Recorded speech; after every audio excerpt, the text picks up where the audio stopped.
So let's now look at connecting to our Python script. We saw in the template that we have this form which accepts some parameters, and there's an execute button here which looks promising. Perhaps let's look at the code first to see what that's supposed to do.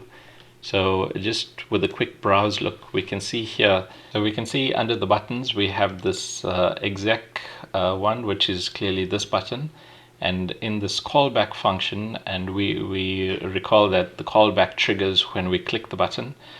When the callback triggers, it's going to run exec_py action. So we understand that that's going to run some Python script for us. But of course, our Python script is sitting on the server, and so we want to understand how that all works. But before we have a look at that script, let's just run it and see what happens. Let's put in a temperature here of 300 and an atmosphere of 1. So maybe this is 300 Kelvin and 1 atmosphere. And if we just click exec, then you see you get this fairly boring result. Two things happened here. So first, the system rendered for us the request that's going to the server. So here you can see a JSON object, and it has these attributes. So action chosen is value, and in fact we could choose any other, so we could choose any of these options here, but we had left it on value, and then we specified a temperature of 300 and a pressure of 1. Nothing for the description, and for the timestamp it used the current time here. And so this number is not the same as this timestamp. That's because this is the Unix time, the epoch time. So that's the number of seconds since 1st of January 1970. So anyway, these are the values that have been generated from this form, and then these values have been sent off to the server. So the server looked at these values, and then it gave in response a value of 6,000. And that's kind of easy to miss because it just quietly appeared up here, 6,000. But let's look at some of the more obvious ones. So instead of value, let's use array. Let's leave the values as they are and say exec now. And then now you see in results, there's quite a bit more that's appeared. So clearly what the server has done is it's taken 300 and then it doubled that 300. So it generated a series of values from 300 to 600. So that's what's happening under array. If we choose JSON instead, exec, then we see we get out simply a JSON object that says input is 300 and output is 6,000. Let's try another one, object array, exec. And this time you see you do get a JSON object here. So it's an array, so the square brackets for array. It's an array of objects, and the objects all have attributes A and B. And now a better way to represent that is with this table. So now the rows are the objects, and we've got the A and B as field names. So it's basically a table of values. And of course, when doing machine learning and so on, quite often we are operating on tables.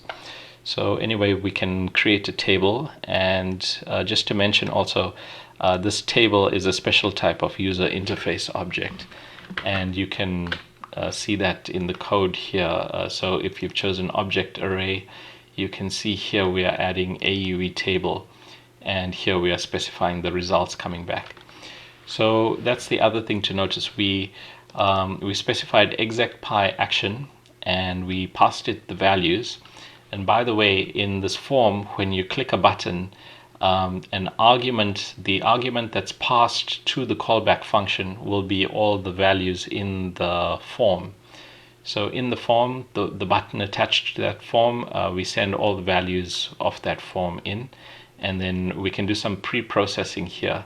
So number one, this step is simply showing us on the screen. So in the parameters port, so here's the parameters port. So the parameters port just helps us verify that we are sending the right request to the server. So the parameters port updated here.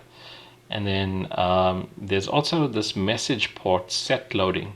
So the message port is up here. This just helps the user understand what's going on. So when we click exec, what's happening. So if we click exec, it says please wait loading, and then it says call completed. So at the start here, the moment you click the button, it's going to say it's going to set loading, which means it will say please wait loading, and then it will attempt to run the Python script. And then if it's successful and it comes back with the result, then we will update that message here. We'll say call completed, as you can see here.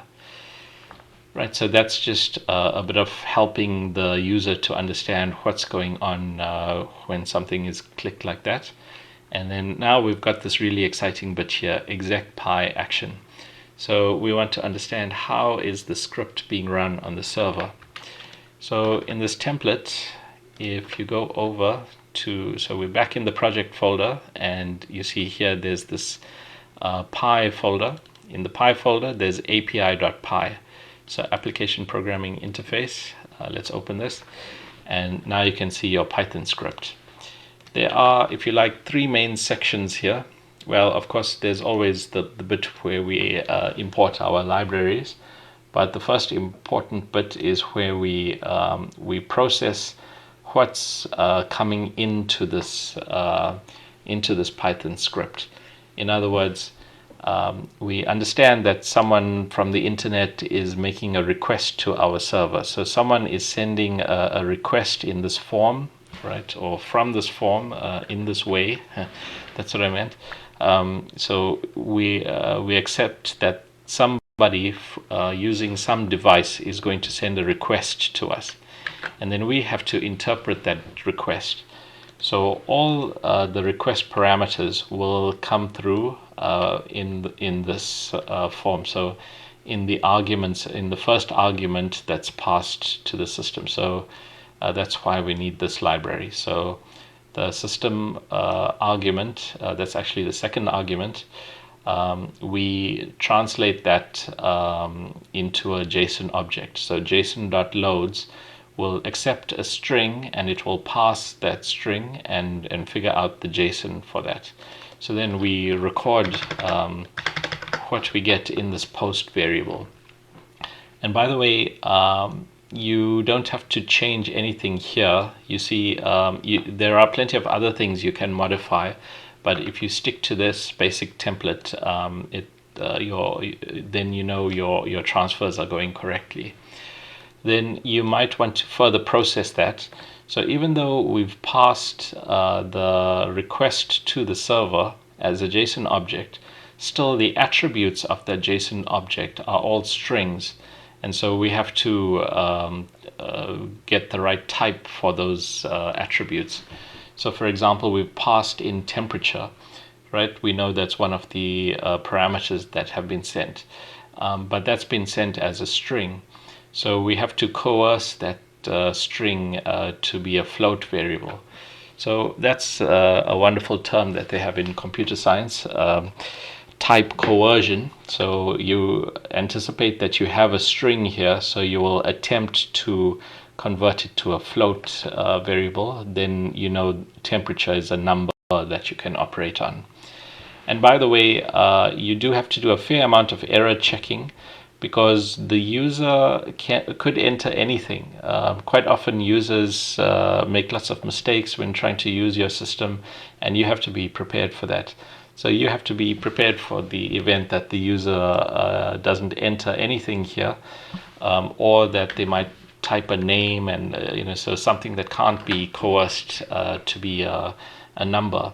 And then you have to catch that error. So and some examples of that, you can work through this template and see what it does here. So we coerce a temperature out and a pressure out from the request that's sent to the server. So that's the first main section, where we just extract the parameters behind that request. And then the second main section is where we process that. So we figure out what to do with those parameters. So if the action that was sent was give me a value, then here we are just multiplying the temperature by a value of 20. And this is totally arbitrary. Multiplying a temperature by 20 has no meaning, but anyway, we do it just for the numbers. So we expect here if it's on value, and if we've sent in 300, and if we say exec, then we expect to see 20 times that, which is 6,000 as we get here. And of course we could change this. If we made this instead of 20, let's say we made this 5, right? And again, you can make your change here, and then you can save it. So Control S to save, and then you see here, right now it's flashed green, so we know that's gone and saved on the server.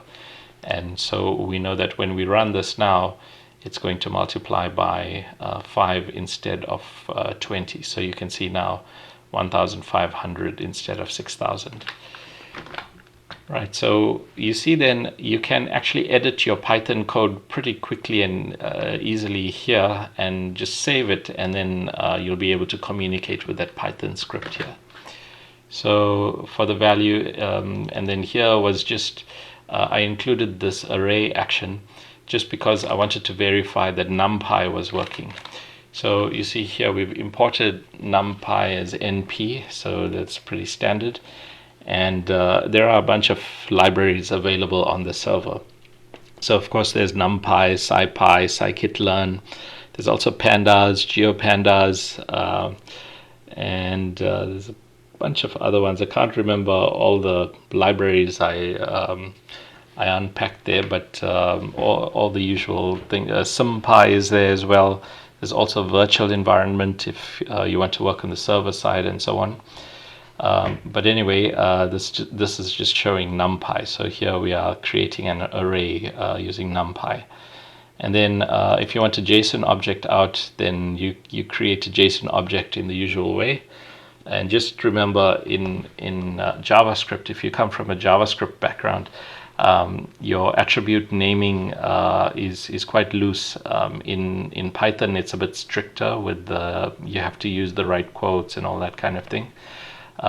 So anyway, you can return the JSON object. And then an object array. So in this case, we aren't using any of the parameters. We're just sending a constant array of objects out. Right, so this is section 2, where we use the parameters.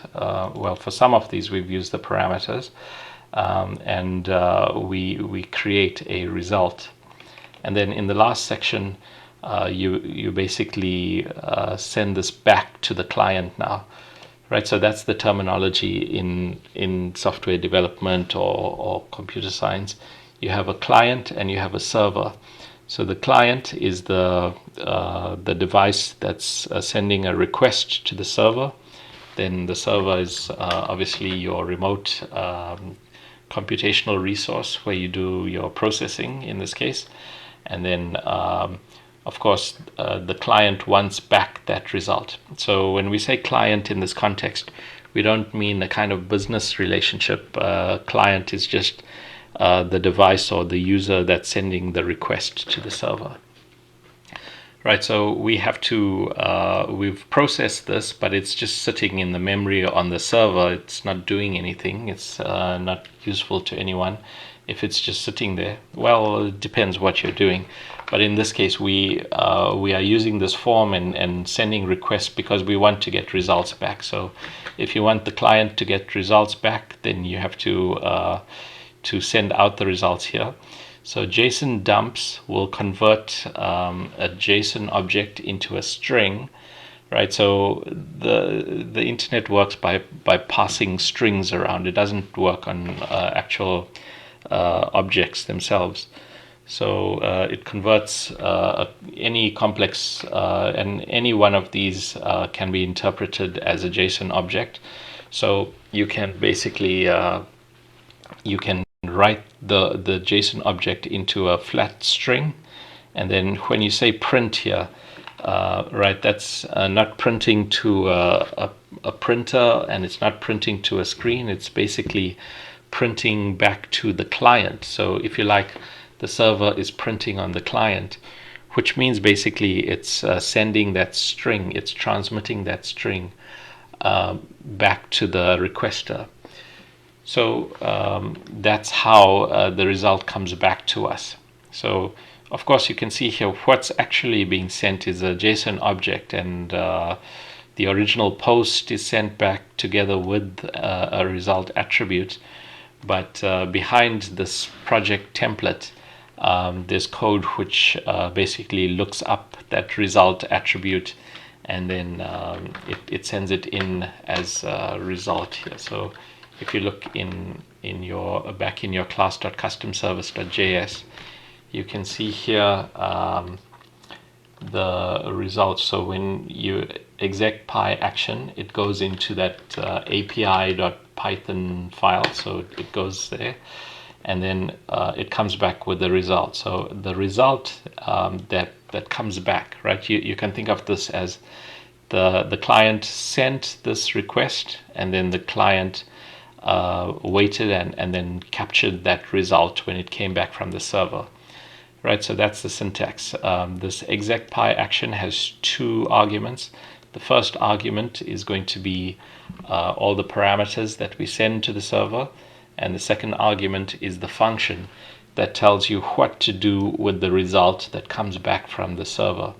So the result that came back was stored in res, and then we can say, okay, if we originally asked for a value, then this must be a single number, so we know res is going to have the attribute result, and then that will have a sub attribute result again, so we'll just print that result to the screen.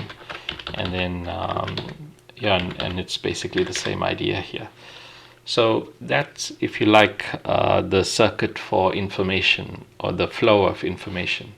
Number one, you are creating your request here, so you can use something like a form to compose your request, and then you execute that request, and then that's sent over to the server, and then the server, you have to write your API such that it can catch the request, and you interpret it to the form that you want, and then you process the request.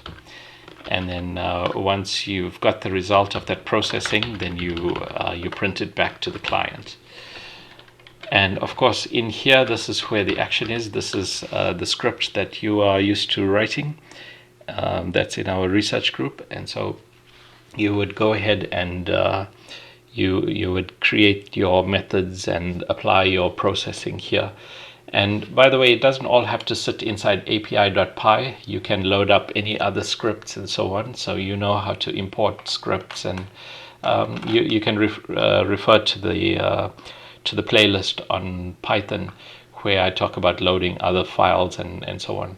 So anyway, behind this API, right, you can think of the API just as your front end, and you can trigger lots of further action through this API now that it's able to communicate across the internet here. Okay, that's it in a nutshell. So I just wanted to cover these two basic concepts now. Later on we will look at database operations. We'll look at more detail on the user interface. There's a lot more customization possible. So here we've just changed some things, but of course we want to be able to create a full-fledged service, a whole application eventually. So there are other user interface elements that make all that possible. You also want to create an API. So we've seen a little bit about API creation, but there's more to API creation. If you want to enable other machines to talk to your application, then you create an interface for doing that, and so on. So there are other topics which we can go to in more detail, but for right now, these are the important things to get us going. Right, number one, connecting to a server and just being able to transfer files around. And number two, accessing the computational resource, being able to run our Python scripts on the server as well. So again, it all comes back to our server side and being able to manage our projects on there. Okay, so I hope that gets you started and you are able to start creating your projects and and exposing your projects to external use through the internet.